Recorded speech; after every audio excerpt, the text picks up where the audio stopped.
everybody. Wait, so your last name is Schmidt, right? Yeah. Astrid Schmidt. Welcome to Mom Curious. Thank you so much for being here. Lovely to meet you. I have followed you for, I think it's about, maybe it's a year and a half now. One of our guests, Jenny Greenstein, who has actually supported the podcast in many ways, she shared one reel of yours after a school shooting where the opening line was, "Depression is health." And I was like, click. What do you mean? That was the first time I ever heard that. And it was this like, this collective moment of, I don't know if it was depression, but it was despair. And you were calling us all into that experience. Don't push it away. We have a lot to learn from this. And ever since, I really have learned so much from you about your approach to mental health, your approach, as in like your spiral mapping.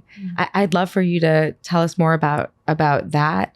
And maybe just introduce yourself, because I know, we have your bio and we're absolutely gonna, write that into the caption. But I think like whenever I sit across from someone, depending on the day, you're sort of a different you. Particularly if you live in a female body or a female identified body, like every day can feel different. So I'm wondering, who are you today?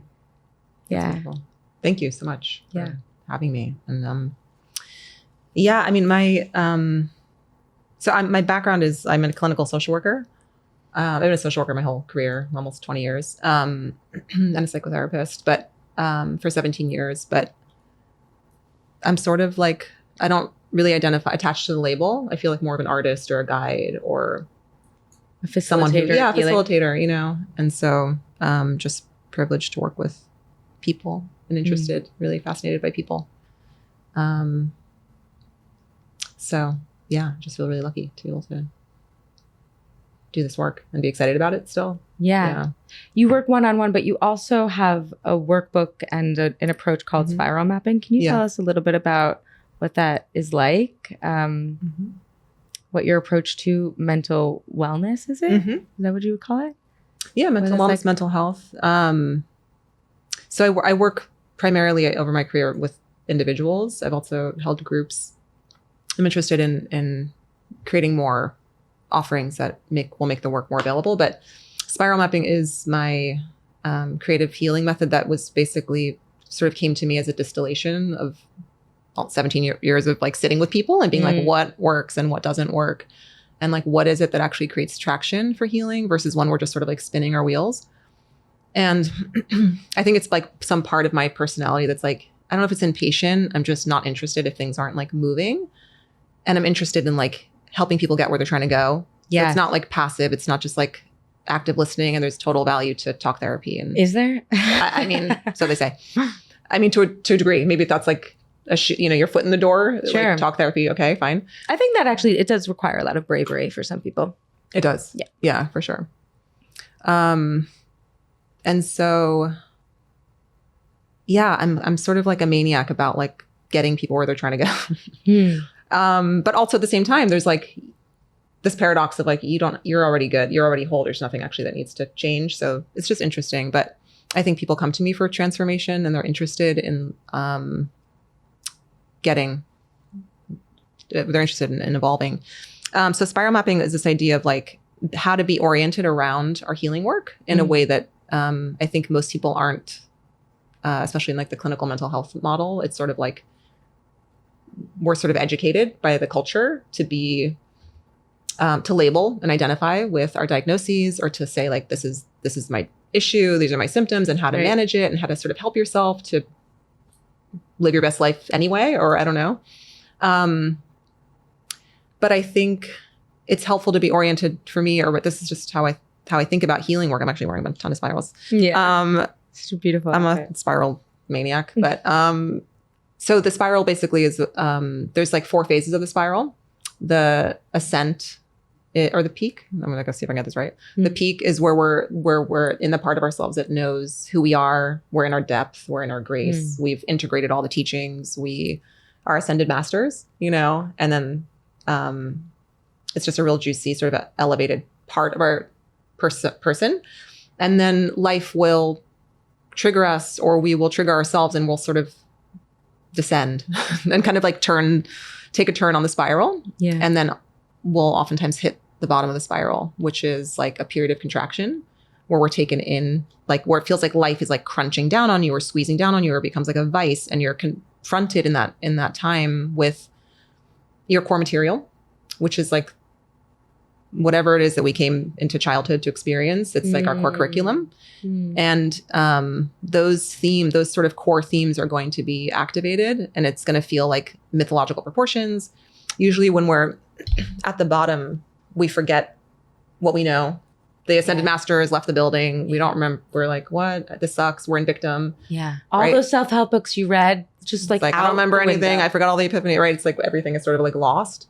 And it can feel like we're sort of back at the drawing board and being like, I'm back here again. Yeah. You know? And there's like a protocol for what to do when you're at the bottom, like care instructions, I call them. The curious adult revisits and emerges. So it's this like really sort of lovely way of like being able to sort of meet yourself, because when we're at the bottom, we have to separate the child material from the adult and do some real deep, subtle, discerned work there, so that when we're released from the contraction, which we will be whether we work on it or not. Oh, really? We don't have to work on it. You can just be like grin and bear it and you'll be released. But if we just grin and bear it, we're going to keep looping Back to on the same contraction. theme. Yeah. And we're going to keep feeling like, why am I back here? And it won't necessarily evolve, because pain isn't necessarily transformative. We can just be, if we're not aware of who in us is feeling the pain, it can just be a reenactment. You mean like you being your inner child, or one of many inner children, or your higher self, or your adult self?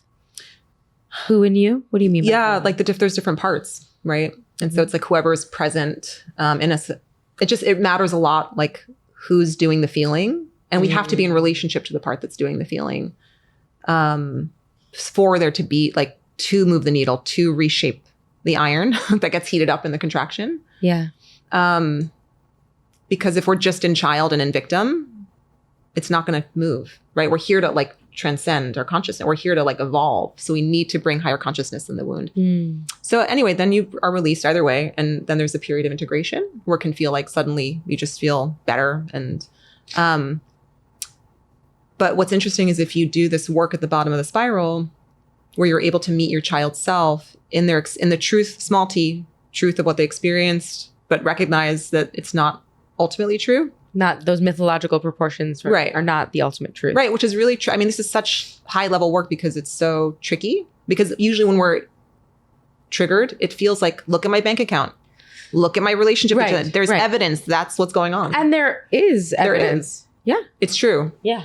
But it's sort of like, if we want to evolve spiritually and like psychologically, we have to recognize that is only like one part. That it's not only that it's one part of the picture, that the outer world and the choreography of those contractions is happening so that you can have access to the origin of that feeling. Oof. Right? So if you feel like my job, I got fired or I got broken, and you feel abandoned, that's not most likely, especially if you keep noticing that that's where you go when you're at the bottom. Right. That's your core Abandonment. material. Right. You know what I mean? And you have to Yeah. like meet the younger part of you that experienced that to rescue, to like relieve them of like their abandonment. To almost reparent them? You have to Is that- reparent. It's a lot of reparent, essentially reparenting work. You Yeah. know, it's a huge amount of reparenting work. And so then if you're able to do that, then you notice, because there's like a single side worksheet in the workbook where you can kind of fill out like what's going on when usually we're not doing it when we're at the peak because we're just living our best lives. Uh-huh. But when shit hits the fan, you're like, oh, what's going on? And like to really try to, just encourage people to really try to map out like, what are the core themes? Like, is it abandonment? Is it like, it's usually, core material is like undeserving, not good enough, Right. unlovable. Oh, and so, right? okay. So Like different those flavors of those themes. those thoughts came from a little kid feeling that, because that can't be true, right? We are all, I know as an adult person that each one of us is worthy, is lovable, is like, there's no excess in the universe. Yep. Without Astrid, there would be no Astrid in this time. That would be horrible. I know that, but the child's part, if I access my unworthiness, say I step on stage and I'm like, oh no, I really have to muscle through this. I really have to prove myself. That's a little girl. Yeah. Yeah. That's so interesting. Well, also because our inner child doesn't come with us. Like we can know, like I am a person of worth and value, and like I love and accept myself. We can know that, but the inner child doesn't necessarily come with because we were hurt relationally. So we actually have to have this ongoing relationship with the inner child themselves to be like, I see you, you are good enough, and to really like make more direct contact with that part. How do you do that? So I call it transformational contact, which is like when you're triggered, like if I'm working with someone, but again, this is like accessible and like self, and doing something like self work in the spiral mapping. But it's like when you're really the most activated, you're being approached by some biographical material. So if there's some part of you that can be curious, like just being curious is a really gentle way, even if it feels like, okay, that doesn't feel like there's an adult here. But like if you can be interested in what's going on, that is already bringing capacity. But ideally what it looks like is like, instead of being like, I'm alone, my partner abandoned me or my job, whatever, like that's just true. You recognize that there's a child in the room and you want to like bring that child into your lap or sit them next to you and say like, I like receive that they're actually feeling safe enough by your adult presence to show you how it felt to be a child. I loved that lesson. You once came on Instagram and gave that lesson. Just that actually when you are feeling that triggered or you are being flooded or you are being met with your shadow, almost take it as a compliment. Yeah. That your younger self. Thumbs up, you're doing it. Your healing work's working. I actually had a moment with my own inner child where I was like, you trust me. I've created enough safety for you to come to me in a way that I never really could go to an adult, That's so on point. That's totally the point. Is to recognize, because if we don't get that, then we don't. Then I feel offended. Then I feel like I'm fucked up. Why am I here? Yeah, and even if I think there are some of us who have done inner child work where it's like, okay, I get it. Yeah. Where we would even speak to our own inner children as the adults would have spoken to us a generation ago, which wasn't great. They.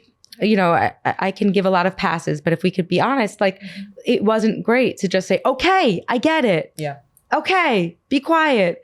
Right. So if I said that to my own inner child, even though I could be triggered by the trigger itself. Yeah. But if I could really accept that, wow, this is a real compliment, little one. Yep. It means your work is working. Trust me that my life is set up for you to be your whole self. In a way that you maybe weren't allowed to be. That's a beautiful way to put it. Thanks. Yeah. I really appreciate that. Come sit next to me. That was a big learning for me recently in tuning into your work. It's really powerful because in my experience, I don't know if you've experienced this, but like I think it can sometimes feel like inner child work. I just have to know there's an inner child and then my job is done. I did that for my 20s. I was like, well, I get it. But no.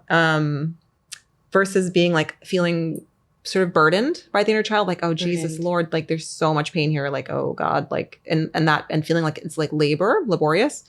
But I feel like after a certain point, there's this thing that happens. And this is why I love the spiral and love like including the metaphysical and bringing reverence to our path to be like, all of this is, when we're in reverence, everything has meaning, right? This is why the clinical model sticks in my craw, because there's no meaning for pain in that lens, right? Even in mental health, or do you just mean it's symptom? It's a symptom. In clinical mental health care, all pain is symptom of disease, right? So there's no altar, or there's nothing sacred about it. It's just as though we're like inner being. Bad. You know what I mean? Well, that's what's so interesting for me is like so much of that inner child for many of us, we had big feelings and we were labeled bad, and then we grew up, had big feelings, and were labeled ill. Yeah. Yeah. But I was gonna say what's interesting is that after, in my experience, and I'm curious if you would want to share too, is like, and I think you just did actually, around like when you recognize, it's sort of like parenting actual children. Like, it's exactly the same. It's the same thing, but like when you get to the place of like reverence, where when you have that encounter with a part that's been so far gone for so long, decades, and you've done enough work that like here comes another another wave of it, it's like this feeling for me of like such deep like reverence and gratitude. Like, oh my God, I get to do this. Yeah. I get to parent. I'm not like, This is very new. Kids, when you're 18, like, get out. That's not how I'm parenting my actual kids or my inner children. Yeah. You know, to be like, I get to do this. I get to be a safe harbor for you. And I get to encounter my own wholeness. I get to receive more of myself, like to be in the sort of ecstasy of like coming together Yeah. and becoming more whole. It's not like, That's exciting. you know what I mean? That makes it, it's all good, all God. I don't know. It's good. Yeah. I can, that's like a step. I'm like probably in the middle right now where I'm like, oh man, big feeling. Big feeling means little person I have to tend to, but I have these other little people. But something that when I'm really integrated or I'm really feeling able, I can feel that feeling of like, I get to. I get to. In the same way that when I'm having a good day with my children, I get to wipe their butt. You know, Totally like, right. It's like, it's not going to be, I get to bathe them. Like, I'm not going to bathe them forever. You know, I get to put them to sleep. Like, you know, I think it's a great mantra if we're trying to remind ourselves of like, this is actually an opportunity that like won't be forever. But just like real parenting, it's not like ecstasy every second. It's like, oh geez, you know, like it's going to be hard. It's hard. It's devotional work, and it's hard. Devotional. It's hard work. Yeah. You know? Well, I saw this one sort of example of yours where you were talking to your inner child, like, oh my God, I get to hang out with, I get to be you.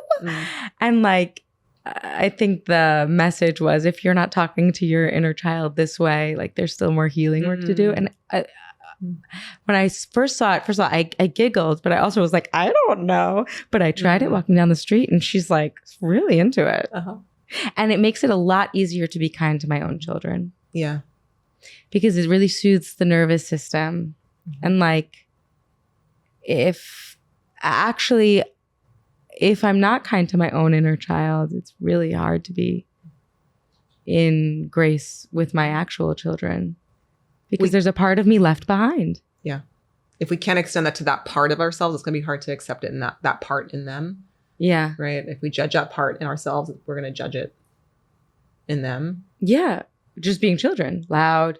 Yeah. I mean, the kitchen sink. Yeah. All of it. You were saying that, that our children can activate parts of us. And I thought that was something that I'd love to share with our audience, that that's a normal part of parenthood, that at every age and stage, we're sort of reminded of our own selves. Can you speak a little bit about that? Maybe from your own experience? Yeah, for sure. I mean, I think I love that you speak from your experience, by the way, which is, it's so rare for someone in with a social. I hate the therapy. I hate the decorum. You know what I'm saying? I'm just like, can we just be people? And like, it's actually so much more healing because like you're a person and I'm a person. Yeah. And like whatever ouchies happened, we're person to person, most likely, right? Yeah. Yeah. Yeah. So I love it so much when you speak from your own. Thank you. Yeah, I really appreciate it. Yeah, I mean, I think, I think it's a spiritual path. If you're gonna have a child, you're on a spiritual path. Like to me, I think about. I mean, at least that's how I've been oriented. Is like conscious parenting. Conscious parenting doesn't mean you're doing it perfectly. It just means that you're gonna mess up.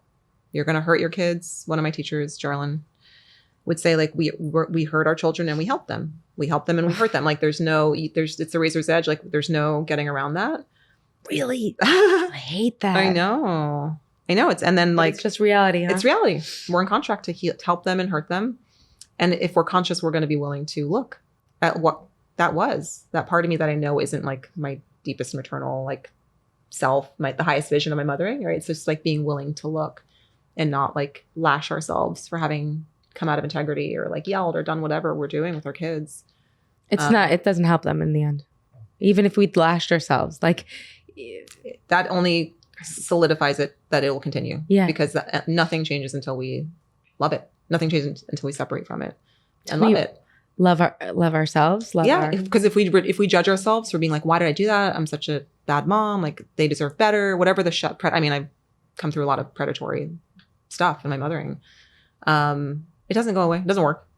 It just means that you're going to have to encounter that part again because you're like, you're saying, I'm not willing to look at you. Right. You're not really. You're rejected. I'm going to keep you banished. And then you're going to have to pop up again unconsciously and have to like, face you again until I'm willing to be interested in you, to see what you're needing, you know, so to love you. Oh my gosh, Yeah. I really relate.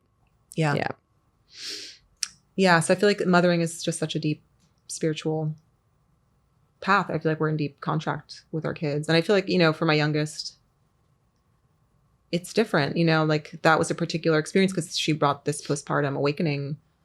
And I was like, that was like next level. I was like, I knew I was in spiritual contract with my kids, but like, damn, like, wow, this is real. This is real life. This is like a deep work we're doing together. It was You know. postpartum depression. I mean, I never defined it as that. If had I gone to a psychiatrist, I probably would have been diagnosed with like a severe postpartum depression, and I would have if I felt unsafe or you know, I felt it was like it lasted several years. It was like a period of being in like the underworld and really being taken out of my life. It's when my marriage fell apart. It's when my family of origin imploded. Like all this, but it was like incredible because there was so much truth. Just basically my trauma body was thawing. And she like birthed a whole new life for you too. yeah, I mean, too. we had our hands full because she was postpartum and I was in some deep, deep territory for a period of years. Wow. You know, like the friend that's like, how's Astrid? Still not okay. 1 year later, 2 years later, like still not okay. Like, I don't think I'm ever going to get out of this, you know? And sort of just like needing that and being kind of, it took a while to even realize what was going on. Because I thought I was just like Tired? Tired. Yeah. And then I was like, oh no, this is like something bigger happening. And this is why I love Francis Weller. He's a soul activist. He writes about initiation. I taught about this in my Alchemizing Depression course because I think it's so helpful for women who are experiencing postpartum. Where he talks about like we live in a culture that is fractured and we don't have rites of initiation, but life will continue to initiate you. And the purpose of that is to come into your wholeness and into your like gifts that you want to bring back to your community. I have to underline that. Just have to Yeah. underline that because I really appreciate that perspective that life itself is working for us, on us, with us to bring us to wholeness. Yep. Yeah. And we live in a culture that doesn't allow for those rites of passage to be like, now you're an adult. And he says we're this culture of like adolescence, right? And sort of we haven't crossed the threshold. And that's why we're not able to take care of ourselves and the earth, right? And all these things. But he says that like life, whether it's through death, motherhood, parenthood, whatever it is, like loss life will try to initiate you. But you can say no. You can say, I'm not going to do it. You don't have to. It's like we have free will. And so to me, that was so orienting. Like the concept of initiation is just so like moving to me and orienting around postpartum. Because I think postpartum depression is initiation for women. And I think depression oftentimes is initiation for people, you know, and if you can like respect it as that instead of being afraid of it as like bad or pathological, because we're told by this misogynist system that that's like bad, right? Well, it's bad also because like the misogynist system wants us to keep going, keep making, keep creating, keep working. And depression would have us just fucking sit still. Yeah. And also encounter our power. Oh, tell me more about that. That's the whole point of initiation is to come into your personal power, right? So that like it's interesting to me to like look at in the culture who shows up at those thresholds of initiation, like for women or obstetrics, even, you know what I mean? Like the machine that kind of like meets us to be like, you don't got this. Right. The psychiatric, you know, like you don't got this. Or even just like the doctor model. Yeah. And I just want to say that I want everyone listening to be in the care of anyone they feel safe with, because that's the most important thing. And I had doctors when I was pregnant and giving birth, but the idea that pregnancy and labor are like medicalized is in and of itself laughable. Yeah. It's the epitome of health. Right. To bring life into the world. Yeah. And I think we encounter these moments where society at large will have us believe that women are needing more assistance than we do, that we're powerless. Yeah. Right. And we're really the opposite. Because what would happen if we were like, if they were like, you got this, you're good. And then we actually like encountered our power. It would be really scary because there would also be a lot of rage involved. We would fucking, it's like Kali, you know, we'd like, we'd burn this place to the ground. That's what I mean. But we wouldn't. That's the other thing. We wouldn't. We'd want to. I mean, rage is so fucking sacred. Rage is like your best friend. I mean, if you can vessel it, to me, that initiation, it was like riding a rocket of rage. Well, rage and depression are two sides of the same coin, aren't they? It's the same thing. It's depression can be, and you know better than I, so you tell me. But from my understanding, from my experience, I like my experience of depression is like unbearable rage that I muffle. I muffle so much I don't even know that I'm muffling it. Yeah. Do you find that to be true? Yeah, it's such a lot of the ingredient, you know, because it's and that's why I think depression is health, because it's anger is a healthy organismic response to boundary violation, right? So for as children being like, this doesn't work for me, I'm upset about this, that's a healthy response. And that doesn't mean the system, if it's in a healthy enough system, they can say, oh, something's wrong, like we can adjust around that so the anger can dissipate. Yes. But if you're just forced to sort of live under those conditions, it eventually starts to like build up and turn into rage and start to fester and turn into depression. And then it's like, then you're told you're sick because the system, if it's not healthy enough, it's going to blame you, the canary in the coal mine, you know what I mean? And like, and label, and that person's like, I'm depressed. Right. So it's sort of, kind of creates that kind of cycle, which I'm just super fascinated by culture. And like by culture, the culture of it. Like, it's not just my family, my personal family. I love that perspective. That's, you know who I'm borrowing that from is Resmaa Menakem. I don't know who that is. He wrote My Grandmother's Hands, and writes about like racial healing. And he says like, I'm going to botch it, but like personal trauma decontextualized looks like family or whatever. He's basically like, everything is decontextualized. So we think it's like our personality and we think it's our family, but it's actually the white supremacist culture. Yeah. I mean, I've talked about this a lot on the podcast, but I've done psychedelic assisted therapy, and so much of my own personal trauma and my family trauma has to do with the oppression of Jews. Terrible. Terrible for me. Yeah. Carrying that in your body. Yeah. So if we don't contextualize, and I'm just beyond being Jewish, I'm just a person. Just a person in this system is hard. Yeah. But I agree that if we don't contextualize societal norms and the way we treat people, we have no real understanding of why our family was this way. Not to give out passes, right? But really solely to understand ourselves. Yeah. To love ourselves, to bring ourselves, as you say, back into wholeness, because we live in a really interdependent environment. I think also like that, I totally agree. And I think that way of seeing the broader context, it also helps eliminate shame, because it's like, it's not your personal failing. Like for like cis white men, I'm like, you're struggling because you've been repressed for hundreds of years to be numb and dissociated and violent. Like, it's not your fault. Like, it's not, but they're, you know what I mean? So just to be like, it's not your fault that the culture is. Well, we can't perpetuate violence. Yeah. We can't do that. But I don't think the idea of like shaming ourselves, particularly when it comes to depression, which is already so shame inducing. Yeah. It is. It is. You're going somewhere. I want to know what's happening. I can't help it. I just like, I have I never have allergies, and I do today, but I want to hear what you have to say. Well, just that, like, part of the mental health, like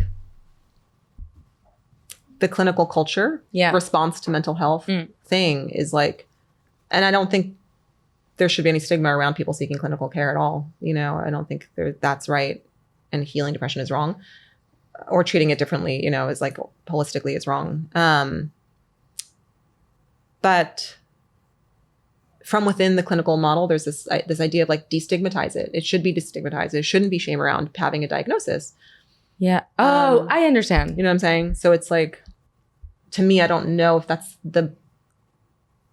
I mean, I don't know if I can, it's like edgy, but like if that's the highest form of empowerment to say like you should be, Proud of being no matter depressed. what, you shouldn't be shamed. Yeah. And so if you're in that model and you feel shamed, you shouldn't be shamed. But to me, I'm like, it would better, I think people would be better served when it's available and it resonates to them to go this route to like actually heal the depression and not need that to identify with such a small part of themselves and like hold on to a label when it's meant to actually be a verb that you move through and integrate. It's not meant to be a thing that you're holding on to.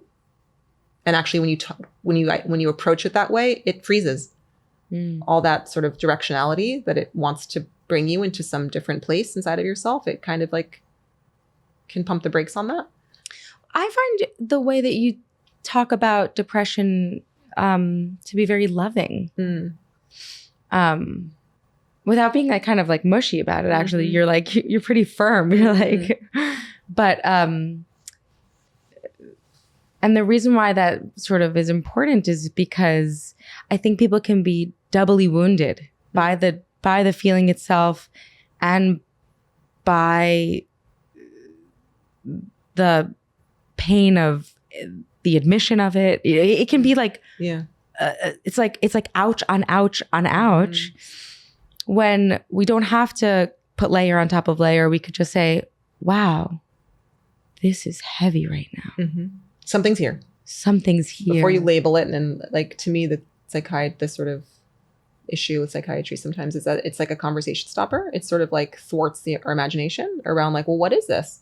And what if it was like medicine? What if we could approach like pain as medicine and trust that it's your body's not making a mistake? And what does it want for you? If it were medicine, what would it be trying to do for you?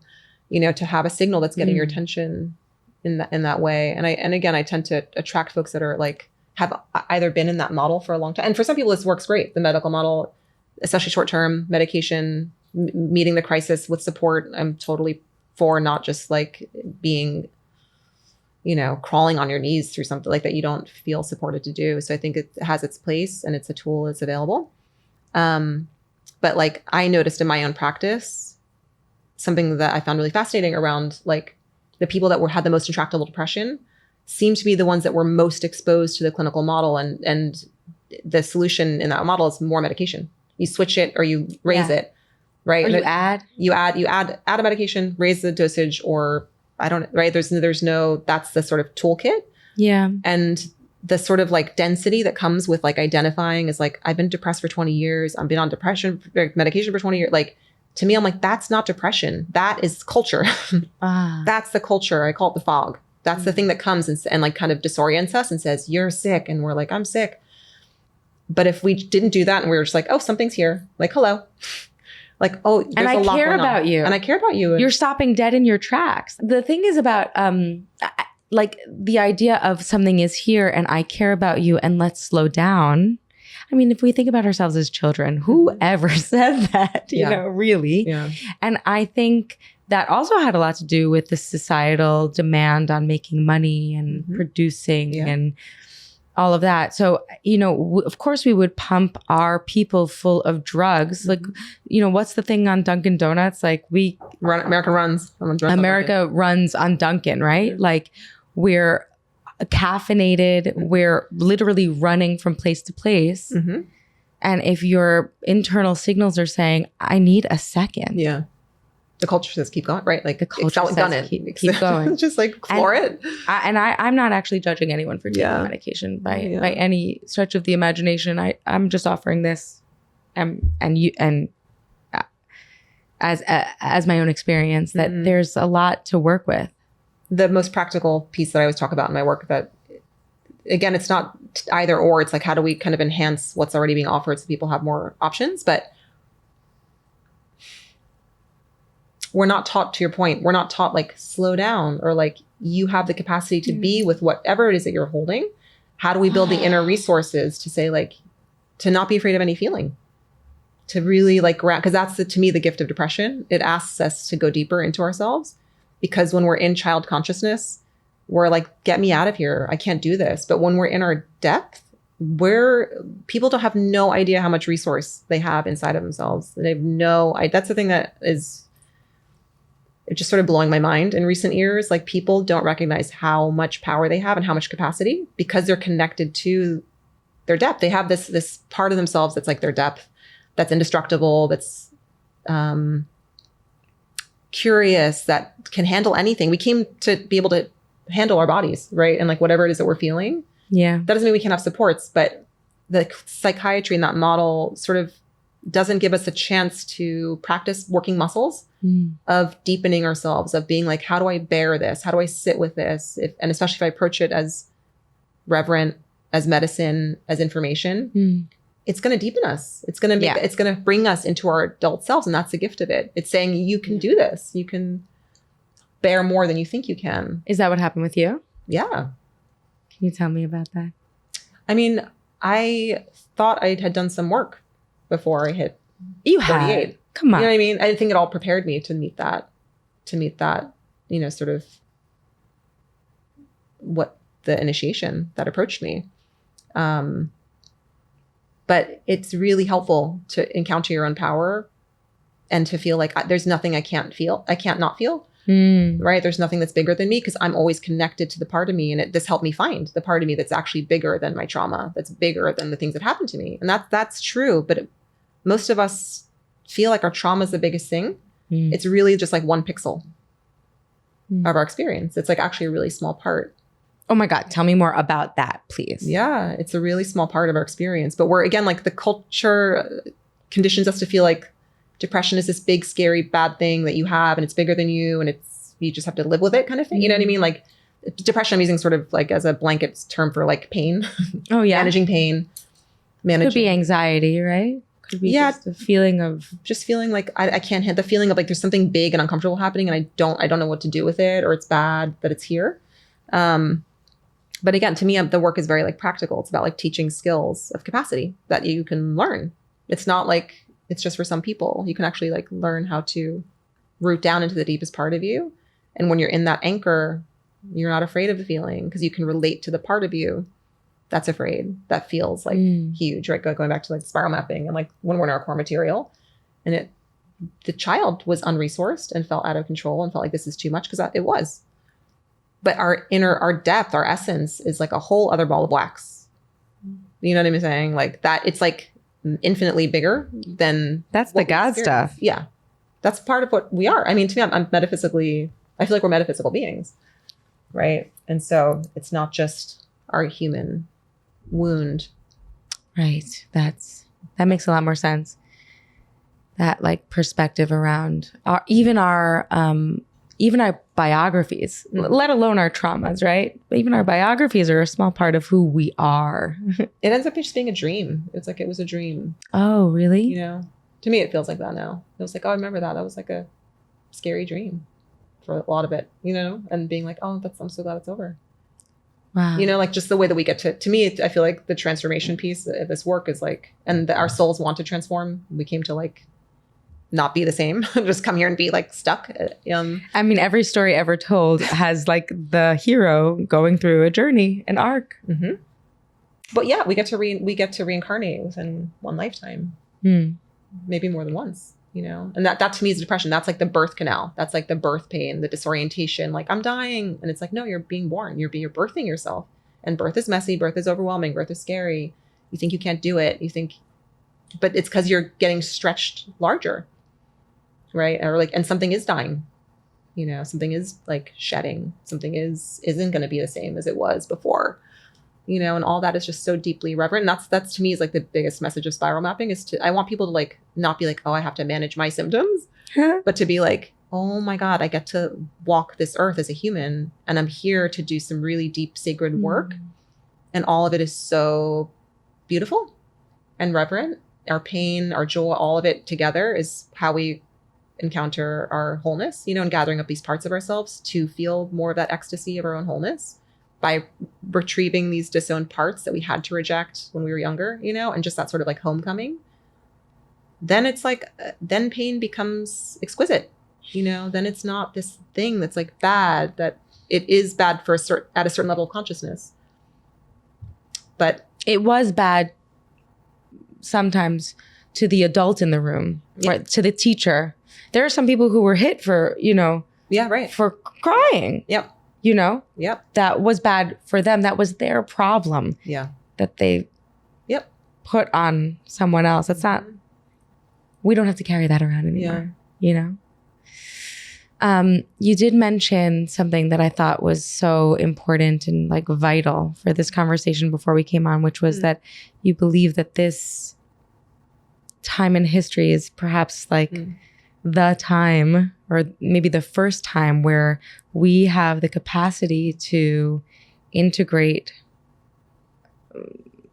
in a way that we never could before as a species. Can you tell me more about that?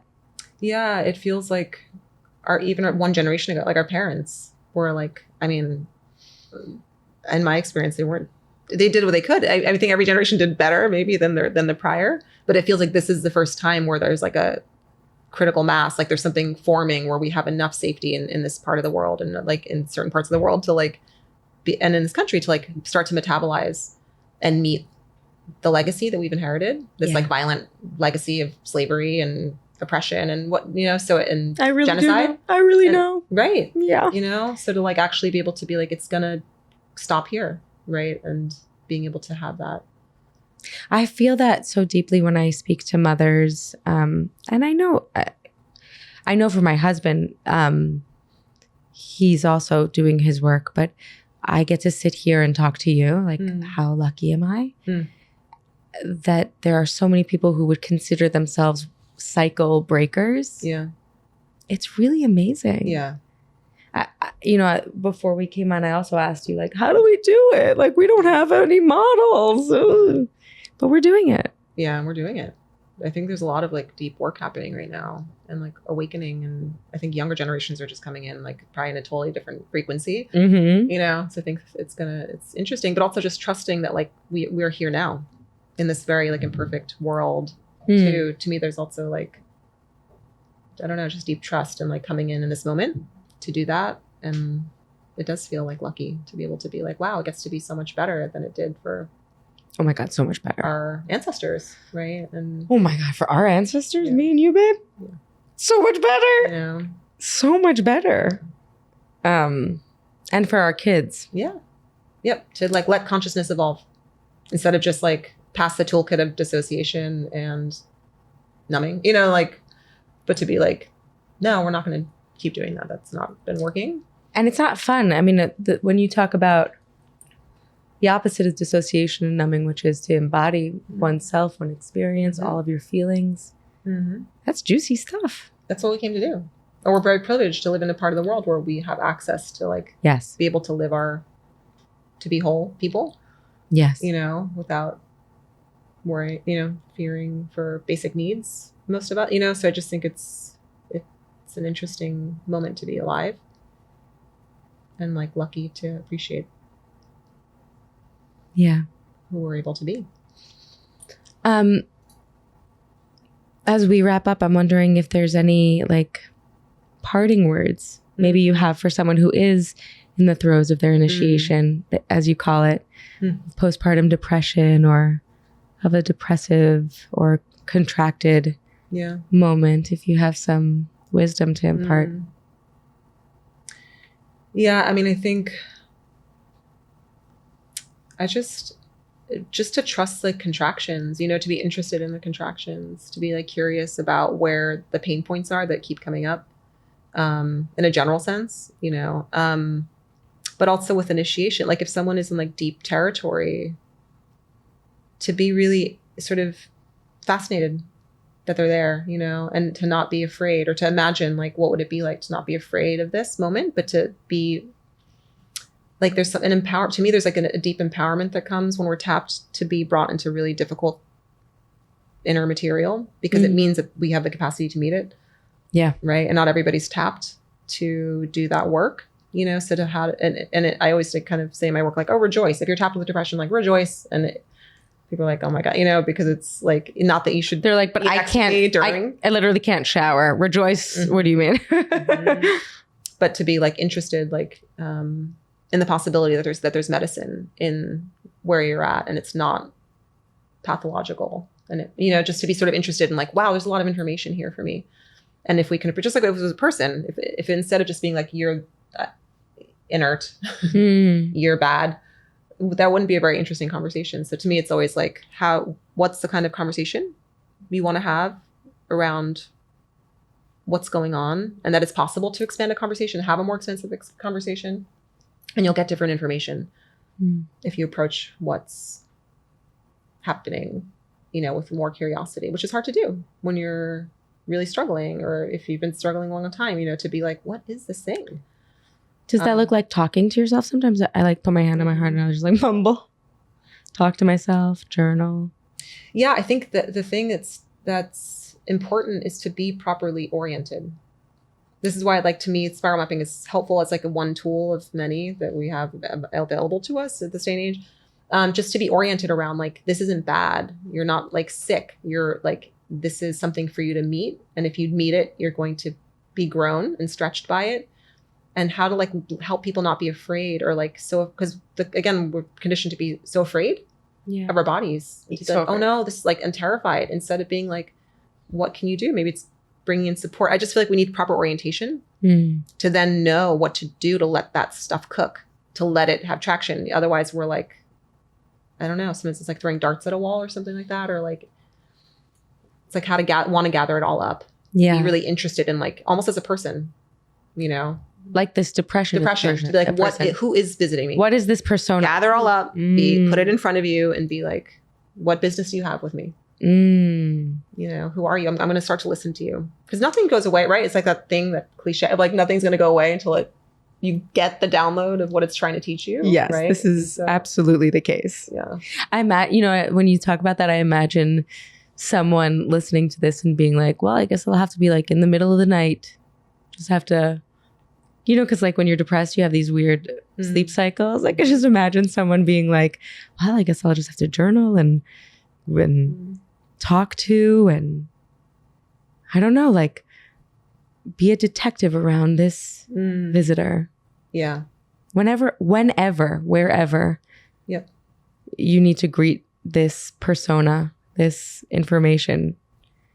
Funny things will start to happen. Yeah. I think also if someone is deeply depressed, they need so much outer support. Yeah. To not do it alone, but I think it's hard if someone, just to find a clinician or someone that's more holistically, if it's, everybody's going to find their medicine, but if you're interested in wait, is this a disease, or is this something that's approaching me? Is this a portal of initiation? If that speaks to you, then you can seek out someone that is oriented that way. Yeah. Because if you go to someone that's more clinical, there's going to be you have to manage your disease, and so that's cool if that's your jam. But if it's not, there's other conversations you can be in. What if someone wants to be in conversation with you? Where do we find you? AstridSchmidt.com or Instagram, Astrid Schmidt.